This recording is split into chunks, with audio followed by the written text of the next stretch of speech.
These devices say a whole lot about your habits behind the wheel. Like when you drive, how often you accelerate,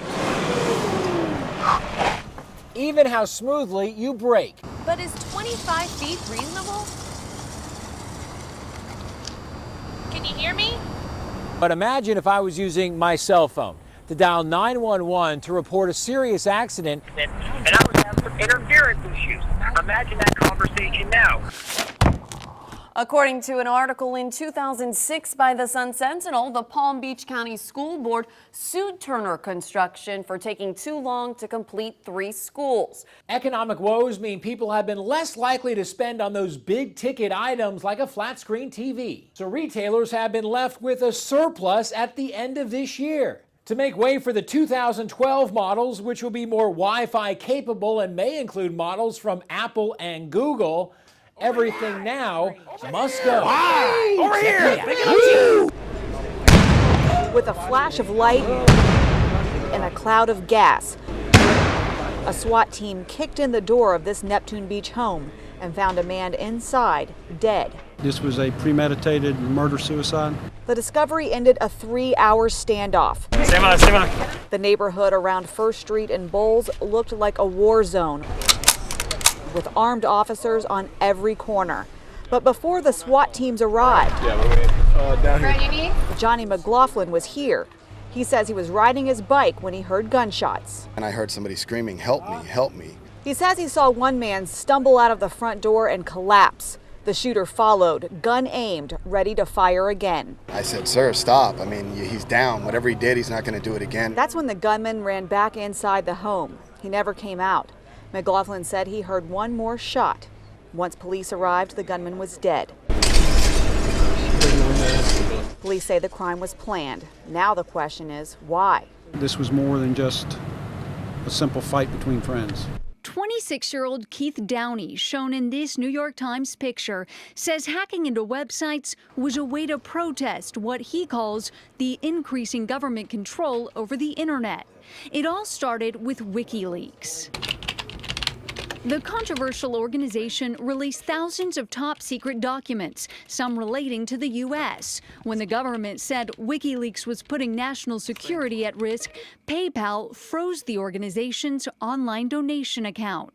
That sparked outrage in some internet chat rooms. According to this indictment obtained by Action News, Downey and 13 others formed the group Anonymous, then attacked PayPal by hacking into its website. Call it a digital protest. At a time when technology is changing our world, we've seen vinyls and film turn into MP3 players and memory cards. Well, now protests are turning digital. These documents say the online hacking group was, quote, motivated by political and social goals. They called it hacktivism. But the FBI says the hacktivists didn't cover their digital tracks, which led to the arrests. Keith Downey already bonded out of jail, and we found him at his Southside home. But Downey didn't want to talk on camera as he prepares to fight some serious federal charges. Watching someone across the street here, what would you expect to see in that area? This is McDowell, Jack McDowell, a private eye. Cheating wife, that type of thing, corporate espionage. His work means stakeouts, tailing, and spying on people. Anything within the law to get the scoop. We're pretty good at not being found or seen if we don't need to be. But the private eye is working another type of case these days, making sure you aren't playing hooky. You know, not at the mall, ball game, or bar, when you should be curled up on the couch because you've just called in sick at work. There are definitely some people paying hooky. Some of them are going out and seeking other employment when they're supposed to be at work. Some of them are just playing golf. To check up on someone, McDowell says he'll actually make house calls. He'll say he has a survey to conduct or perhaps a package to deliver. He says in only 50% of his cases, the people are actually sick.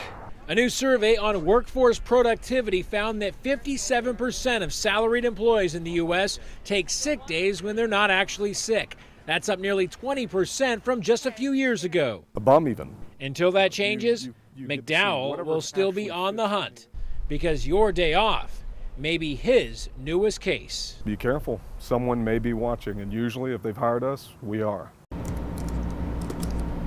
Peck by peck, Kent Bell shares his story. This is how I live. This is what happened in my life. Some of it is good, some of it is not so good, but it's the hard truth. And that's why I'm writing my book. 27 words a minute, on and off, for 6 years. The title is perfect. My brother Danny, when we started this project, he said, you gotta make a title that's catchy. Catchy and true. The cover of the book says it all about this man. I was born like this. So to me, this is normal. This is my normal way of doing things. I don't know any other way. Never knew how to walk. I never knew how to pick up stuff. An assisted living facility is his home, but most of the time, Bell doesn't need any help. A mouth stick is his hand. At home and at work. Kent is the scoreboard operator for the UNF basketball team. When they see me, they know that, oh, the scorer's table is in quote-unquote good hands. Man, what a blessing to life he is. Because if you can't appreciate life after being with him, then there's seriously a lot of stuff going on. You probably need more professional help than anything else. Points, timeouts, fouls, substitutions, and the game clock. Bell is at the center of it all. I can tell just by the crowd's reaction which team scored, and I could actually do it with my eyes closed sometimes.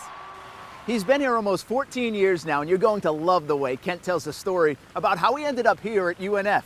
His family had moved from Indiana to Florida, and he got the job running the scoreboard sight unseen. You know, all she asked was what are my qualifications and experience. That's all she asked. I took the military approach. Don't ask, don't tell. He's got a great sense of humor and a sense of adventure. Doing good, man. Like if you ever get to go to YouTube and watch him water skiing, I mean, it's awesome. Kent plays soccer, and he just won the Gate River Run Challenger Mile earlier this year. 36 inches tall and just 82 pounds. Yet he doesn't take one day of life for granted. I was supposed to live 3 days, get the blood going. 46 years later, he's battling for his life once again. And not even sweet music can hide the agony of dialysis 3 times a week. Kent needs a kidney transplant. It is as rough as everybody thinks it is, and then some. I don't like it, but I know it's helping me keep me alive. It's harder on Kent because there are few places to draw the blood. Just another chapter, though, in the book, even if it is real life for Kent. You know, you think to yourself, how does he whatever? How does he sleep at night? How does he go to bed at night? How does he lock his doors at night? How does he go to the bathroom? Who cleans up when he goes to the bathroom? How does he get a drink? Well, just like you and I, he goes to the fridge and pops a top. That's how I do it. An amazing story. For Kent Bell, it's an autobiography.